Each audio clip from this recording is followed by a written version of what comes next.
Que a graça do Senhor Jesus seja com todos os irmãos. Amém. Feliz em voltar à congregação e nós vamos agora iniciar uma nova série. Eu espero não me aposentar nela. Nós vamos iniciar uma série nova agora na carta aos Romanos. Mas antes de entrarmos na carta propriamente dita, eu gostaria de fazer uma observação. E essa observação é porque eu sempre tenho falado e batido na mesma tecla e não me tenham por enjoado. Mas ou eu voltei turbinado do Amazonas ou a gente está cantando os hinos bem arrastados novamente. Só que não, né? Os jovens gostam dessa expressão. Eu também percebi que não é a igreja que está arrastando, mas é a regência. Então, nós precisamos melhorar. Não necessariamente quando cantamos hinos mais lentos, quer dizer que nós devemos cantá-los entristecidos. Mas nós estamos aqui para adorar o Senhor. Fica a dica, bota um hashtag aí, fica a dica, para a gente melhorar, aprimorar mais e cantar para o Senhor. A gente não canta aqui para ninguém, não. Então a gente vem entregar os dízimos e ofertas e estamos cantando: vem dizê-las todas de uma vez. Nós podemos cantar melhor. Vem dizê-las todas de uma vez e verás surpreso quanto Deus já fez. Não é verdade? Então, para louvar o Senhor, nós precisamos assumir sempre esse compromisso. Deve ser o melhor.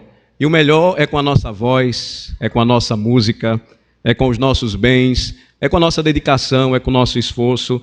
E não me tenham por enjoado, mas eu trouxe Guaraná do Amazonas lá. Se vocês quiserem, a gente toma e vai todo mundo turbinado, porque eu voltei turbinado para pregar, tá certo? Então vamos lá, carta aos Romanos. Vamos abrir a palavra do Senhor.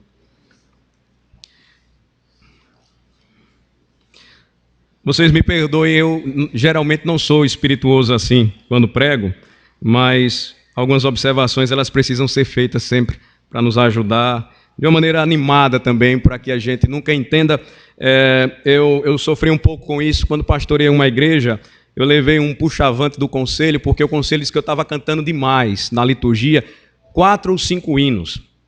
Eles me chamaram a atenção e disseram que estava cantando muito. Eu disse: não, mas a gente está louvando ao Senhor, tem tempo para pregação, a liturgia está bem elaborada. Não, Jesus só cantou um hino depois da ceia. Eu fiquei bravo, porque lá em Mateus 26, quando diz que depois que Jesus celebrou a ceia, tendo cantado um hino, ele partiu para o Monte das Oliveiras. Infelizmente a nossa tradução ela falha na língua portuguesa, quando a expressão seria tendo inodiado, ele partiu para o Monte das Oliveiras. Na ceia ou na Páscoa, naquela época se cantava pelo menos do Salmo 113 ao 118, e aí eu tive que dar uma resposta e mostrar que na realidade havia um erro de a gente não incentivar a igreja a cantar, se é isso que a gente vai fazer numa eternidade com Cristo no céu. Cantar de maneira correta, de maneira certa, louvando ao Senhor com reverência, mas fazendo bem feito. Vamos fazer bem feito. Romanos capítulo 1, então nós temos do versículo 1 ao 7 a introdução à carta. Nós vamos apenas estudar hoje à noite a introdução à carta. E eu penso que nenhuma parte das Sagradas Escrituras é mais apropriada para o nosso tempo do que a carta de Paulo aos Romanos. Através de seu estudo, nós vamos perceber como Deus vai modificar, moldar e edificar a sua igreja durante esse tempo. Eu também penso e tenho prova disso na história e na vida do povo de Deus, que através do estudo desta carta, pecadores serão justificados pela fé em Cristo. Cristãos serão novamente centrados ou centralizados na doutrina fundamental da graça de Deus. Nenhuma parte da palavra de Deus, de fato, é mais apropriada para o nosso tempo, porque nós vivemos um tempo de incerteza e confusão moral sem precedentes. Nós vivemos um tempo de recessão, de instabilidade financeira, de violência, de guerras, turbulências internacionais diversas, mas acima de tudo nós vivemos um tempo de fome espiritual.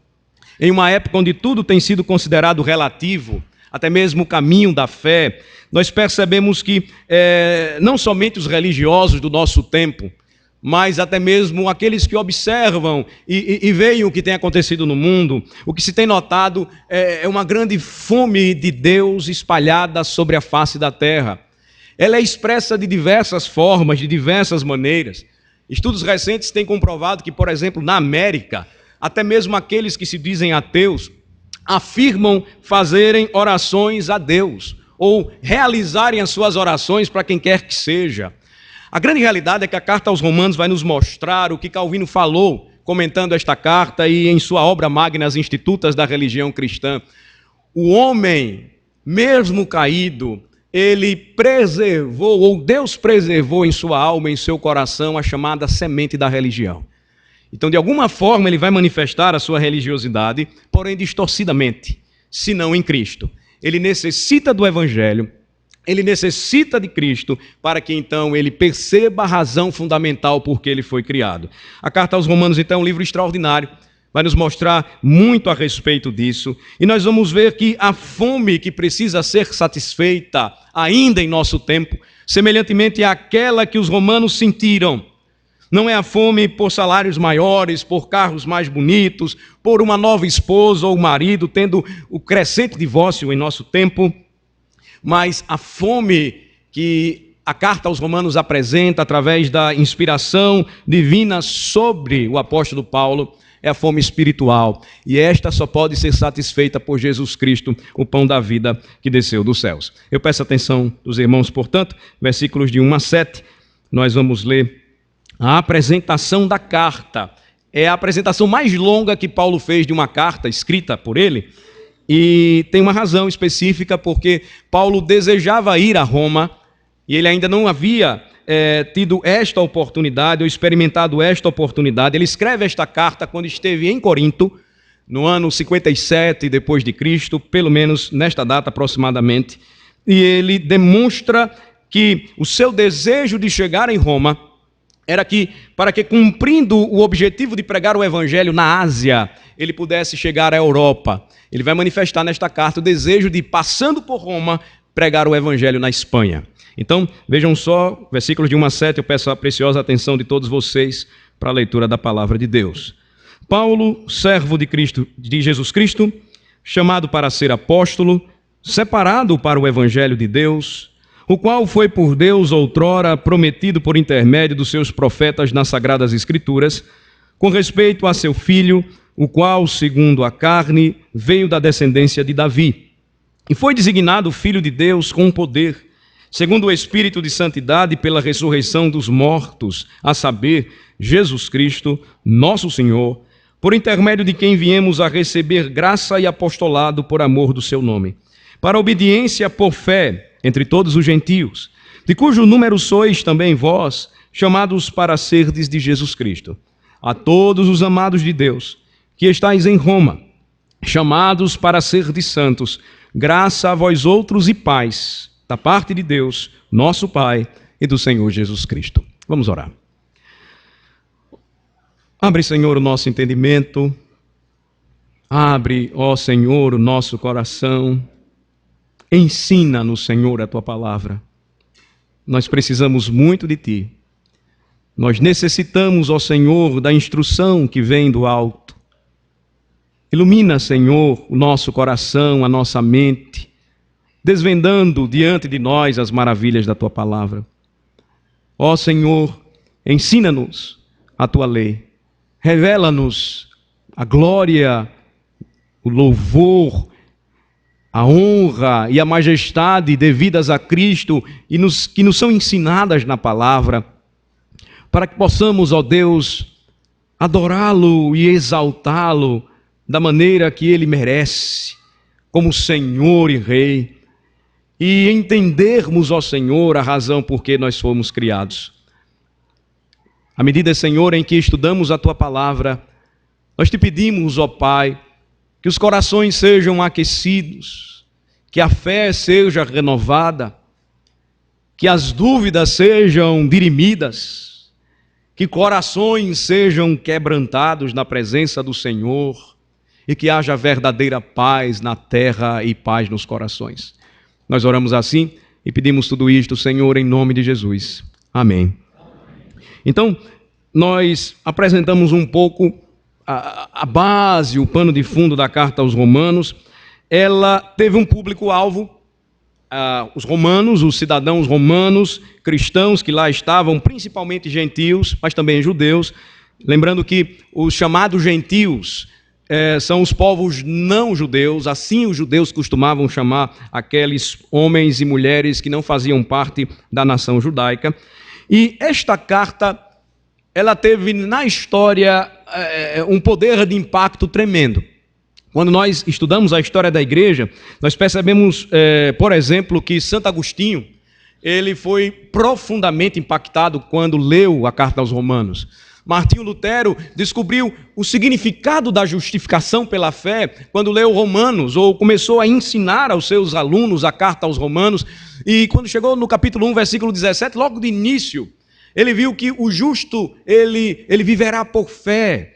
Ele encontrou o verdadeiro significado da justificação pela fé em Cristo Jesus. Nós encontramos também, por exemplo, John Wesley, sentindo o chamado, e um dos grandes líderes do reavivamento do século XVIII, quando ele foi tomado pela leitura da carta aos Romanos, e então ele foi impulsionado a pregar o Evangelho, e chegou a dizer ele mesmo: a minha paróquia é o mundo.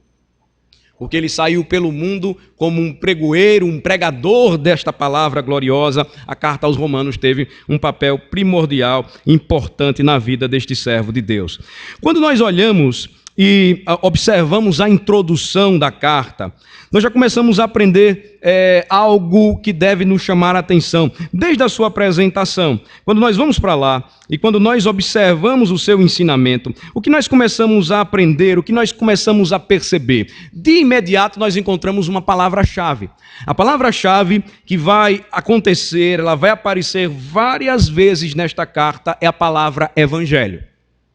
O evangelho, que na língua grega quer dizer boa nova, boas notícias.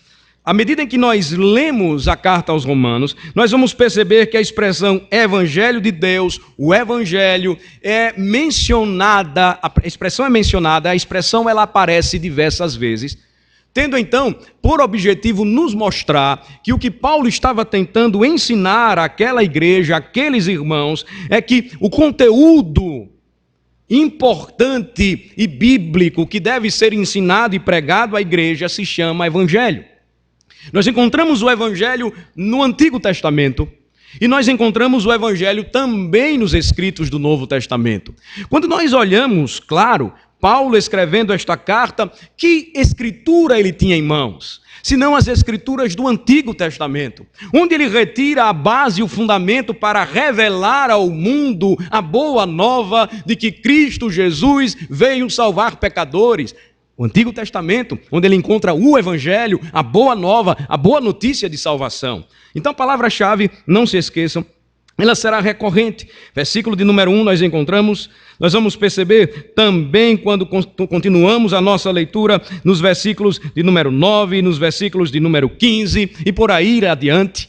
E eu não estou querendo ser tão extensivo nesta introdução, ou tão demorado nesta introdução, mas me permitam lembrar a vocês um versículo impactante conhecido como o versículo 17 do capítulo 1, quando diz a Escritura: visto que a justiça de Deus se revela no Evangelho, de fé em fé, como está escrito, o justo viverá por fé. Então qual é o tema do livro? Não se esqueçam, o Evangelho. O que está escrevendo Paulo quando ele toma a pena e ele endereça uma carta aos Romanos, o que ele está escrevendo? O Evangelho. Qual é a palavra-chave da carta de Paulo aos Romanos? O Evangelho. Então, colocando em 4 declarações simples, e eu quero ser bem objetivo nesta noite, Romanos é tudo sobre o Evangelho. Nós achamos já no primeiro versículo, olhem novamente comigo, Paulo, servo de Cristo Jesus, ou de Jesus Cristo, chamado para ser apóstolo, separado para o Evangelho de Deus. Em segundo lugar, o Evangelho aqui, ele é apresentado, ou ele é anunciado como um grande presente, onde quando Paulo vai abrindo estes presentes e manifestando a graça de Deus, se é ensinada a verdadeira história a respeito da pessoa e obra de Jesus Cristo. Versículos de 2 a 4, ele vai explicar isso. O Evangelho, o qual foi por Deus outrora prometido por intermédio dos seus profetas nas Sagradas Escrituras, com respeito a seu filho, o qual, segundo a carne, veio da descendência de Davi, e foi designado Filho de Deus com poder, segundo o Espírito de santidade pela ressurreição dos mortos, a saber, Jesus Cristo, nosso Senhor. É assim que o Evangelho vem. Ele vem embrulhado como um glorioso presente celestial. Paulo começa então, na introdução à carta, a abrir este presente e a ensinar, pregar a verdadeira história a respeito da pessoa de Jesus. Em terceiro lugar, o Evangelho de Jesus Cristo é uma boa notícia, uma boa nova. Por quê? Porque ele tem o poder de mudar a vida do homem. Nós vamos ver isto no versículo 16, por exemplo, observem comigo. Paulo não envergonhou-se do Evangelho. Ele diz no versículo 16 do capítulo 1, vamos ler juntos? Pois não me envergonho do Evangelho, porque é o poder de Deus para a salvação de todo aquele que crê, primeiro do judeu e também do grego. Romanos é tudo sobre o Evangelho. O Evangelho é o presente de Deus, onde a verdade histórica sobre Jesus é ensinada ou pregada. O Evangelho de Jesus Cristo é uma boa notícia porque ele tem o poder de mudar a vida do pecador. Quarto lugar, o Evangelho salva aqueles que creem em Jesus, porque revela em Jesus a justiça de Deus. Nós já lemos o versículo 17, o justo viverá por fé. Mas esta fé deve ser depositada em quem? Em Jesus. Eis o Evangelho.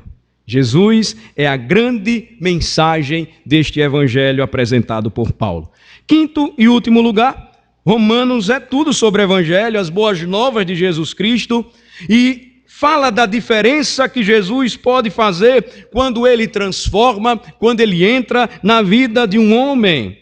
A palavra Evangelho traz esta boa notícia que desceu dos céus o Salvador, e é sobre todo este tema que Paulo vai tratar. Martinho Lutero falou certa vez que a carta aos Romanos ela seria suficiente se fosse somente esta carta preservada dentre os 66 livros da Bíblia. É um livro completo, é um livro glorioso, é um livro que precisa ser estudado com atenção pela igreja, é um livro que não pode ser desprezado. Nele, Paulo vai tratar de todas as doutrinas da salvação relacionadas ao homem e que apresentam o glorioso Salvador da vida do homem, Jesus Cristo. Agora vamos para a exposição propriamente dita. Agora nós chegamos no versículo 1, novamente, e Paulo aqui ele faz inicialmente a sua apresentação. Vamos ler juntos comigo, ou leamos juntos o versículo 1. Como é que ele começa? Paulo, servo de Jesus Cristo, chamado para ser apóstolo, separado para o Evangelho de Deus. Versículo de número 1, Paulo ele se apresenta aos romanos. De que maneira? Como servo, como apóstolo e como pregador. Ele primeiro apresenta seu mestre. Ele diz, eu sou um servo de Jesus Cristo. Ele usa uma expressão interessante, que as nossas traduções geralmente optam por traduzir servo, mas que a própria palavra na língua grega, ela traz uma força também muito grande, por ser também possível traduzi-la como escravo. Era muito comum, nos dias de Paulo, a escravidão ou a escravatura. Nós tínhamos, pelo menos naquele tempo, naquela época, 3 classes de escravos, ou 3 modalidades de escravidão.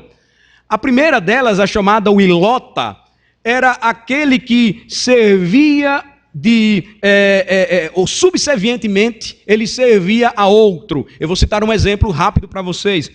Nós temos o exemplo da Messênia, que era uma cidade-estado grega, que foi subjugada pelos espartanos, que tinha uma cultura fortemente militar. A Messênia servia a Esparta apenas no trabalho de agricultura. Como os espartanos, eles só lidavam com guerra, eles desde novos já tratavam e treinavam para a guerra, eles precisavam comer. Então os ilotas, eles serviam subservientemente como escravos para uma nação dominante. Mas nós também tínhamos a figura daquele que se fazia escravo por conta das suas dívidas. Vejam só, naquele tempo, um homem poderia ser feito escravo se ele não conseguisse pagar a sua dívida. Ele ficava escravo, permanecia escravo até pagar tudo o que devia. Então, você tem outra classificação para o escravo. Mas também uma delas, talvez a pior, era aquela que era praticada e os romanos até lutavam muito para impedi-la. Os traficantes de escravos normalmente raptavam pessoas, raptavam crianças, raptavam mulheres e faziam destas escravas. Ou traziam estas pessoas e vendiam em outros lugares para a escravidão. Nós vamos ver também aqueles que perdiam em guerras, sendo vendidos como escravos. Estes não tinham nenhuma paz, direito a nada, nem mesmo ao seu próprio corpo ou opção sexual. Então, a escravidão era algo comum, era uma prática naquele tempo. E Paulo, veja só como ele se revela. Primeiramente, ele se apresenta como escravo de Jesus Cristo. Agora, livre, o seu coração não tinha mais outro senhor ou servo, mas ele era servo e escravo de seu mestre, Jesus Cristo. É assim que ele se apresenta aos romanos. Mas continuando um pouco, vejam só que ele também se apresenta, quanto ao seu ofício, ele diz que foi chamado para ser apóstolo. Um apóstolo naquele tempo era alguém que recebia uma comissão e era enviado especialmente por seu senhor como embaixador para tratar de assuntos relacionados ao seu senhor ou ao seu mestre. Paulo aqui, ele se apresenta como um apóstolo, mas apóstolo de Jesus Cristo. Notem, o apóstolo recebia de Cristo o ofício. Ele precisava carregar as marcas de seu apostolado. Ele precisava ser comissionado pelo seu Senhor. Diferentemente do que nós vemos hoje, na loucura dos nossos dias, homens se levantam e até mesmo mulheres se declarando ou se auto-intitulando apóstolos. Grande erro, antibíblico. Nós percebemos que esta classificação, ela foi dada apenas aos 12 e a Paulo. O cuidado de Paulo foi tão grande que nem ele mesmo teve coragem de dizer, eu fui um dos 12. Mas ele disse, eu nasci fora de tempo. Mas ele disse, eu também vi o Senhor. Eu recebi do Senhor o que também eu entreguei para vocês. Eu fui chamado por Jesus. Então ele apresenta o seu ofício. Ele foi chamado para ser apóstolo. Em terceiro lugar, ele apresenta o propósito porque ele foi chamado para ser servo, para ser apóstolo e agora pregador. Ele foi separado para o evangelho de Deus. Então, notem que esta expressão apresentada por Paulo de início mostra claramente a autoridade com que ele escreveu e de quem ele recebeu a palavra que deveria ser dada àquela igreja. Percebam, ele não é um homem escrevendo para o jornal. Ele não é um homem mandando um e-mail qualquer e dando suas opiniões religiosas sobre o seu tempo. Ele se apresenta como um escravo de Cristo, apóstolo de Jesus, chamado para pregar o evangelho de Deus. Vamos seguir mais adiante? Versículos de 2 a 4. Paulo agora apresenta o seu próprio próximo anúncio nesta apresentação de sua carta, de sua mensagem. E o que é que ele diz nos versículos de 2 a 4? Vamos ler juntos. O qual foi por Deus, outrora prometido por intermédio dos seus profetas nas sagradas escrituras, com respeito a seu filho, o qual, segundo a carne, veio da descendência de Davi, e foi designado Filho de Deus com poder, segundo o Espírito de santidade, pela ressurreição dos mortos, a saber, Jesus Cristo, nosso Senhor. Paulo apresenta agora um segundo anúncio, e ele diz que foi separado para o Evangelho de Deus, e o Evangelho de Deus então revelava a raiz de Davi, o Filho de Deus. Qual o significado disso para nós hoje? Que relação tudo isso tem a ver com a igreja hoje reunida aqui, celebrando mais um culto, se preparando para mais uma ceia? Ceia, diga-se de passagem, do Senhor. Qual o significado disso aqui? O Evangelho é uma boa notícia, mas não é uma nova notícia. O Evangelho já fora anunciado nos tempos antigos. O evangelho, ele foi sedimentado e através da pregação dos profetas, todo um calçamento foi feito, preparando o caminho da chegada da raiz de Davi, do Filho de Deus. Então Paulo está trazendo aqui, não algo súbito, inesperado, uma novidade teológica agora para o seu tempo. Ele está apresentando uma boa nova de uma mensagem antiga. Ele está pregando para o seu tempo uma mensagem que foi anunciada desde o Gênesis e agora estava chegando para os romanos. Jesus Cristo, certa vez, quando ressuscitou, e vocês devem lembrar comigo, na estrada de Emaús, ele se aproximou de 2 de seus discípulos que estavam extremamente abatidos com os últimos acontecimentos. É claro que Jesus sabia de tudo o que havia acontecido, era o Cristo ressuscitado entre eles. Mas à medida em que Jesus conversava com eles, o espanto daqueles 2 discípulos foi o seguinte: será que você é a única pessoa que não está sabendo dos últimos acontecimentos em Jerusalém? Você não está sabendo como Jesus Cristo, ele foi injustamente morto, crucificado, o nosso Senhor? Depois que eles falam o que têm para dizer, o texto de Lucas 24 nos lembra as palavras de Jesus quando ele diz: como vocês são nécios e tardos de coração para entender todo este evangelho que já foi anunciado há tanto tempo. E diz o evangelho que ele começa a falar dos profetas, ele começa a expor os salmos, ele começa a dizer tudo aquilo que já foi predito a respeito do Messias.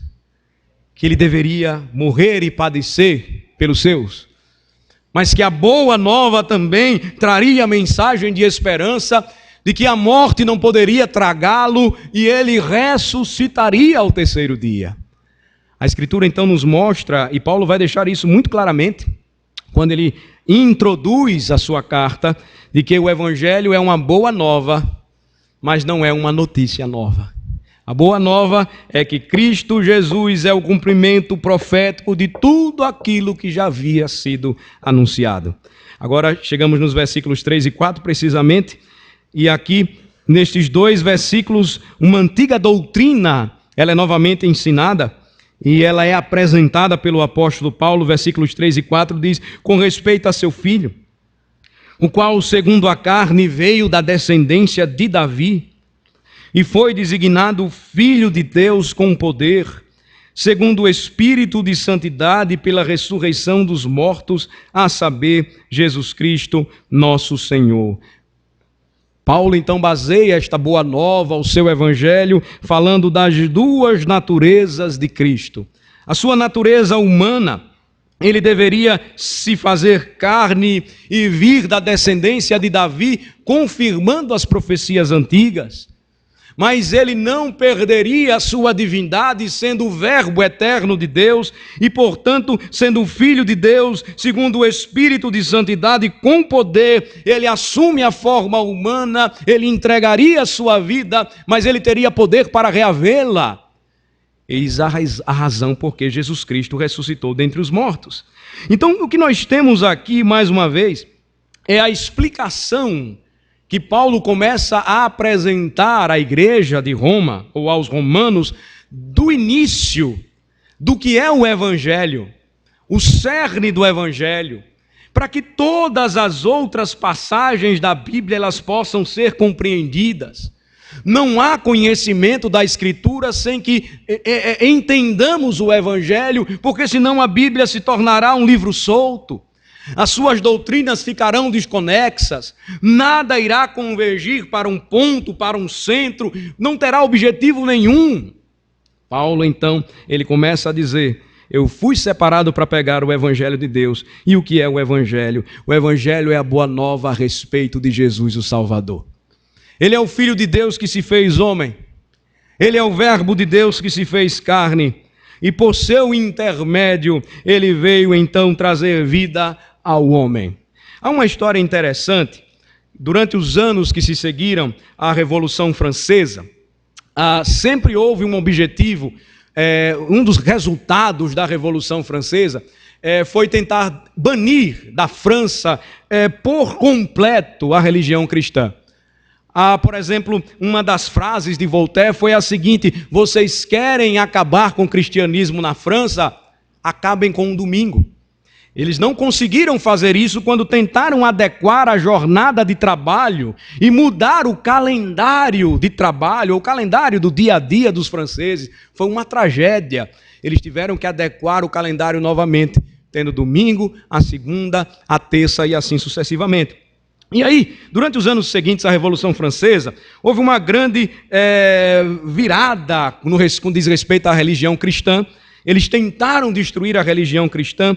E houve um homem muito influente que ele tentou inventar uma religião superior ao cristianismo. E aí ele, tentando saber como é que ele poderia acabar com a fé cristã na França e criar uma nova religião mais poderosa que pudesse subjugar a França, ele foi buscar conselho com um amigo seu muito sábio, um diplomata. E quando ele tratou desse assunto, ele trouxe a sua ideia. O conselho deste homem foi muito simples. Ele disse assim, eu vou citar: se você quer garantir o sucesso da sua nova religião, tudo o que você precisa fazer é ter se crucificado e depois você precisa ressuscitar dos mortos ao terceiro dia. Aquele homem ficou calado. Nenhum homem tem poder para isso. Nenhum homem teria condições de se encaixar na descrição que é o Evangelho a respeito de Jesus. Aquele sábio diplomata disse: você quer fazer isso? Então você precisa ter poder para ser crucificado e ao terceiro dia você ressuscitar. Aquilo nunca foi para frente de fato, porque ele jamais conseguiria fazer o que somente Jesus Cristo pôde fazer. A ressurreição demonstra sempre que Jesus Cristo é o Filho de Deus, que venceu a morte e está nos céus, e que intercede por seu povo constantemente por sua salvação, que nos deixou por lembrança o pão e o vinho, para que não esquecêssemos da nossa relação com Ele, carne e sangue, corpo e alma, até que Ele venha. A ressurreição, apresentada por Paulo na introdução à carta aos Romanos, é uma doutrina gloriosa e que é apresentada seguindo estes títulos gloriosos aqui a respeito de Cristo, que são dados a Cristo. Olhem novamente para o texto. Ele é apresentado como a semente de Davi, a descendência de Davi. Ele é apresentado, versículo de número 4, como Filho de Deus. Ele é revelado como Salvador, como Cristo. Ele vai usar o nome de Jesus, Jesus e o seu título, Cristo. Ele é o Senhor. Todos esses títulos revelam a soberania, a glória, o poder e a graça de Jesus. E Ele é o Filho de Deus para sempre, a expressão usada por Paulo. Para sempre o Messias, para sempre o Cristo, para sempre o Senhor. Finalmente, o que é que nós temos? Versículos 5 a 7, versículos 5 a 6. Primeiramente, ele vai apresentar agora a sua missão. Ele é o apóstolo dos gentios. Diz os versículos 5 e 6, vamos ler? Por intermédio de quem viemos a receber graça e apostolado por amor do seu nome, para obediência por fé entre todos os gentios, de cujo número sois também vós, chamados para serdes de Jesus Cristo. Ele então agora vai mostrar que o Evangelho tem por objetivo apresentar a graça de Cristo Jesus, Senhor dos senhores e Rei dos reis. E Paulo então recebe de Cristo o apostolado. Versículo 5, por intermédio dele, viemos a receber graça e apostolado, por amor do seu nome, para obediência por fé entre todos os gentios. O trabalho de Paulo, ele foi intenso, pregando o evangelho entre os povos não judeus. Quando ele escreveu essa carta, ele já estava em curso da sua terceira grande viagem missionária, e ele vai então demonstrar que o desejo de visitar e conhecer aqueles irmãos é para que pudesse compartilhar e crescer um pouco mais na graça e neste conhecimento do que aqueles irmãos compartilhavam também. Versículo 6, de cujo número sois também vós, chamados para serdes de Jesus Cristo.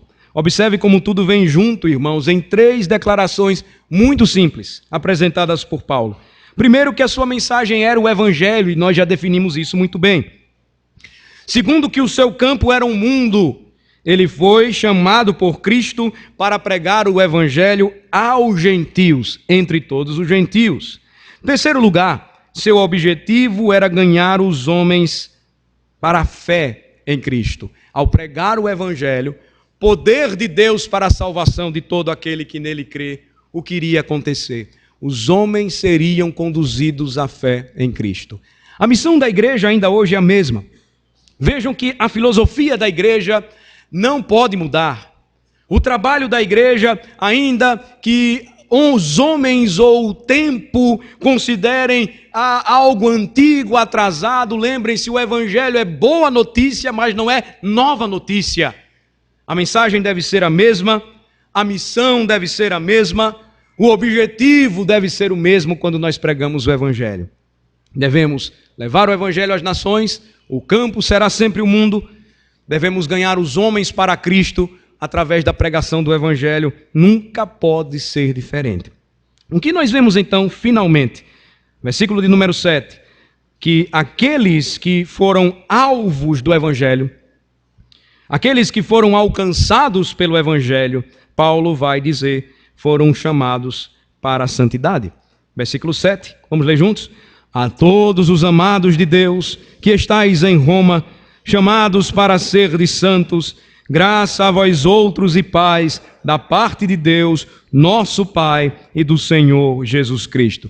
Ele fecha este prefácio e saudação descrevendo os seus leitores iniciais e, obviamente, descrevendo todos aqueles que lessem esta carta e que estivessem em Cristo, crentes em Cristo. Ele diz, a todos os amados de Deus que estáis em Roma, chamados para serdes santos, graça a vós outros e paz da parte de Deus, nosso Pai e do nosso Senhor Jesus Cristo. São palavras simples, irmãos, mas que contêm muitas grandes e gloriosas verdades. São palavras muito simples, mas que devem nos chamar a atenção nesta noite. Primeiramente porque eles são chamados por Paulo, amados por Deus. Assim devemos também nós nos enxergar à medida em que nós lemos a carta. É um lembrete para todo o crente de onde começou a sua salvação. Ela começou em Deus, ela não começou com a gente. Tudo que Deus fez e faz por nós é por grande amor, misericórdia e graça. João 3,16 diz que Deus amou o mundo de tal maneira que deu o seu Filho unigênito para que todo aquele que nele crê não pereça, mas tenha vida eterna, amor imensurável. É verdade gloriosa. Nós olhamos também e encontramos no próprio corpo da carta aos Romanos, capítulo 5, versículo 8, queiram examinar comigo. Mas Deus prova o seu próprio amor para conosco, pelo fato de ter Cristo morrido por nós, sendo nós ainda pecadores. A boa notícia é que Deus nos ama com amor incondicional. Deus nos ama com amor pactual. Ele fez uma aliança com o seu povo. Ele jamais irá quebrá-la. Ele jamais irá negar tudo aquilo que nos concedeu em Cristo. Deus nos ama e não há nada que eu e você possamos fazer para que Ele deixe de nos amar. A razão por que estamos aqui, a razão por que somos admitidos à mesa jamais será o nosso mérito, jamais será a nossa conquista, jamais será a nossa capacidade de qualquer coisa. Mas a razão por que permanecemos aqui é porque não há nada que possamos fazer que faça com que Deus pare de nos amar. Em Cristo Ele nos amou com grande amor. E eis a razão por que nós fomos chamados à sua presença. Nós somos amados de Deus. Percebam como a palavra de Deus ela é gloriosa. Paulo vai tratar mais adiante de um tema espinhoso, a ira de Deus. Ele vai falar, à medida em que ele desenrola o início desta carta, sobre o pecado, suas consequências, o que fez ao homem, tanto judeu como grego. Mas para que nenhum romano crente se esquecesse, judeu ou gentio, para que nenhum cristão se esquecesse, quando lesse esta carta, em qualquer era ou época, introdutoriamente ele diz: a todos os amados de Deus. Não se esqueçam, os que estão em Roma, mas obviamente todos aqueles que pertencem ao povo da aliança. Em segundo lugar, ele vai dizer, eles são chamados à santidade. A todos os amados de Deus que estáis em Roma, chamados para serdes santos. Literalmente, chamados santos. Os cristãos são chamados de santos, porque aos olhos de Deus é assim que nós somos. Conta a história que um pregador certa vez foi visitar uma senhora, ele se chamava Luiz, e conversando com aquela senhora, ela tinha muitos santos em sua casa, imagens de escultura, ela era muito idólatra. Ele começou a perguntar: a senhora conhece São Pedro? Sim, conheço São Pedro. São João? Conheço São João. São Jorge, que matou o dragão? Conheço também. E São Luís? Nunca ouvi falar. Eu sou São Luís. Ela: não, para que o senhor seja santo, você tinha que ter vivido mais 300 anos. Ele abriu justamente nesta passagem. Ele leu para aquela senhora e diz que a todos os amados de Deus em Cristo, estes foram chamados para a santidade, para ser santos. Santidade na Bíblia não é uma categoria reservada para supercrentes. Santidade na Bíblia não é uma categoria reservada para aqueles que têm poderes para realizar coisas milagrosas. Santidade na Bíblia é um status alcançado por aqueles que foram amados por Deus e por quem Cristo morreu. Aqueles que creem no nome de Jesus, aqueles que confessam o nome de Jesus, aqueles que entregam o seu coração a Jesus, aqueles que entendem que sem Cristo eles não podem fazer nada para a sua salvação, esses são santos, são chamados santos. Então nós somos santos, os que cremos em Jesus. E não entenda sempre a ideia de ser santo como aquela imagem distorcida de pessoas com as caras entristecidas e cantando hinos como se estivesse em um enterro. Santos são vibrantes, santos são fortes, santos são crentes e piedosos, santos são homens e mulheres de oração, santos são jovens que amam a palavra, santos são aquelas pessoas redimidas por Cristo e dispostas até mesmo dar as suas vidas ou entregarem as suas vidas por amor ao Evangelho que um dia poderosamente transformou seus corações. Nós somos chamados à santidade. É o que Paulo diz também no início desta carta, fechando a sua saudação, e que traz para nós então agora aplicações finais. Me permitam trazê-las para mim e para vocês nesta noite. Vejam que parece algo assim, que podemos ler rapidamente, mas quantas lições e quanta aprendizagem nós podemos retirar apenas da introdução à carta aos Romanos. Imagino que nós vamos ainda aprender.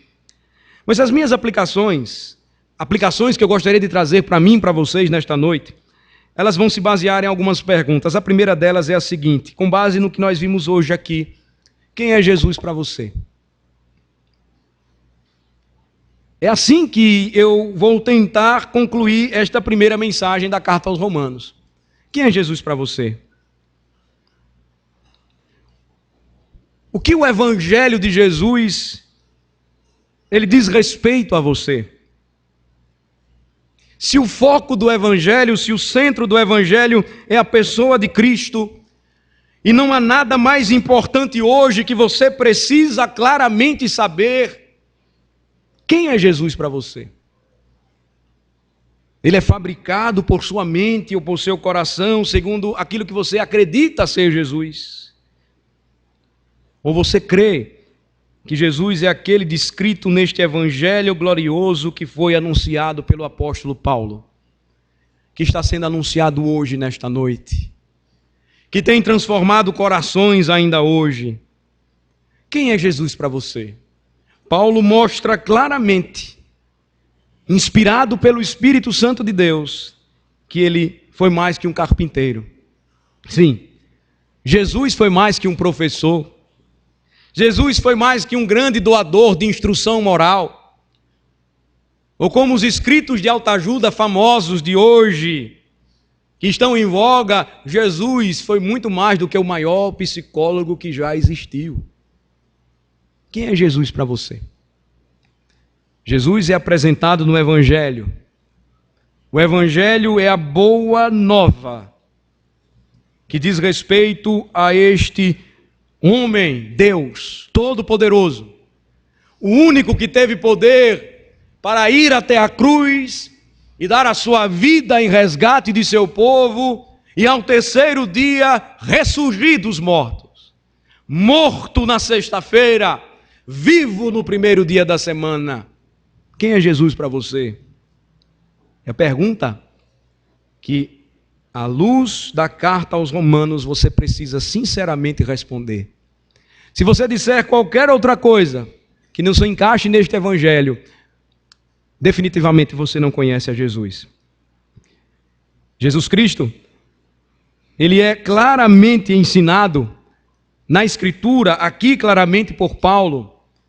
E quando ele vai falando a respeito destas coisas, esta verdade ela vai sendo então esclarecida. E se talvez você ainda tenha dúvidas, eu quero reforçar esta verdade nesta noite.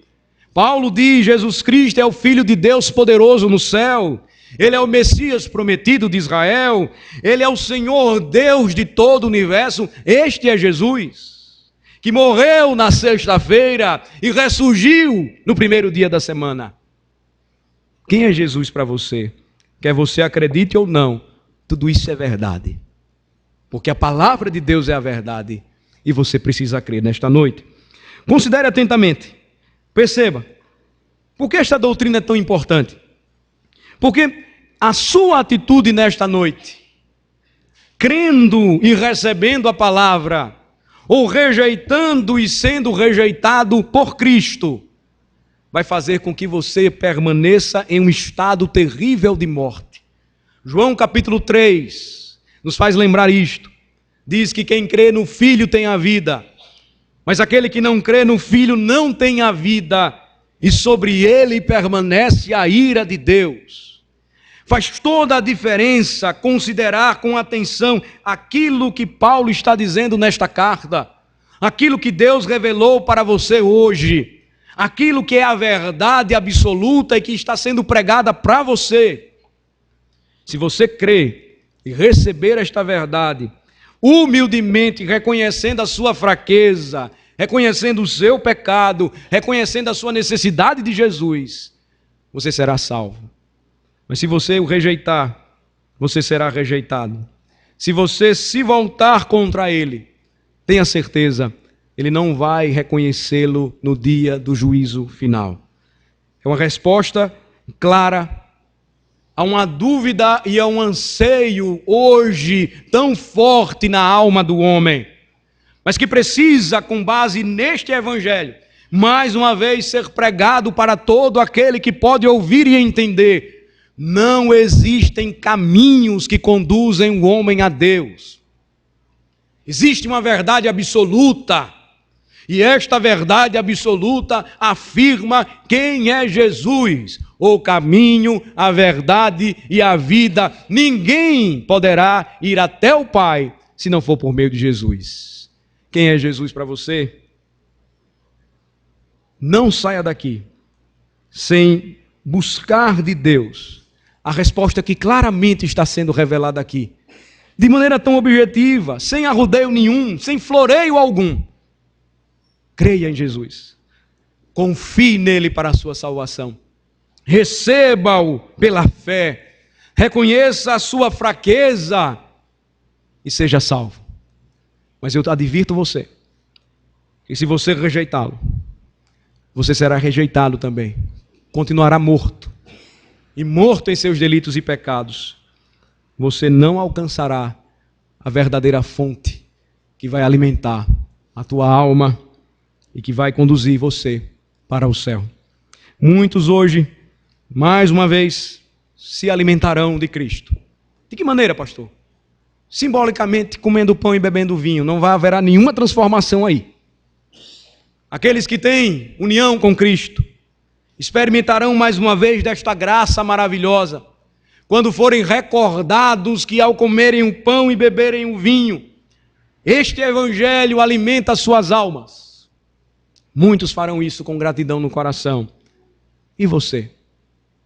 Se conhece Jesus, se crê em Jesus, se entregou a sua vida a Jesus, não fique de fora deste momento ímpar para a igreja.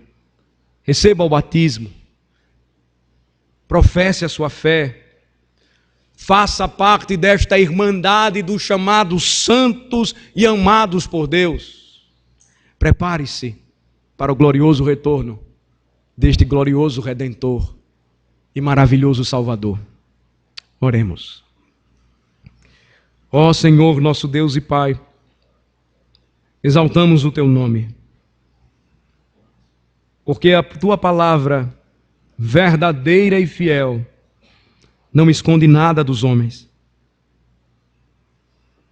Basta simplesmente abri-la, e à medida em que lemos e ouvimos a respeito de Cristo, sermos ensinados sobre este evangelho glorioso, boa nova de salvação, que perdoa e traz vida ao pecador, que revela a Cristo, o Filho de Deus Todo-Poderoso, Senhor e soberano sobre toda a terra, o único que tem poder para salvar.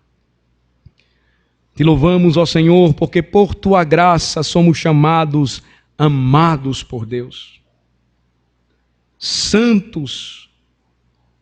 Nós te louvamos, ó Senhor, porque não merecíamos nada disso, e não importa o que façamos, o Senhor sempre corrigindo-nos e disciplinando-nos porque nos ama, nos apresenta novamente o caminho melhor da graça, da vida, do Evangelho que perdoa, transforma e faz com que pela obediência demonstremos todo o nosso amor a Cristo.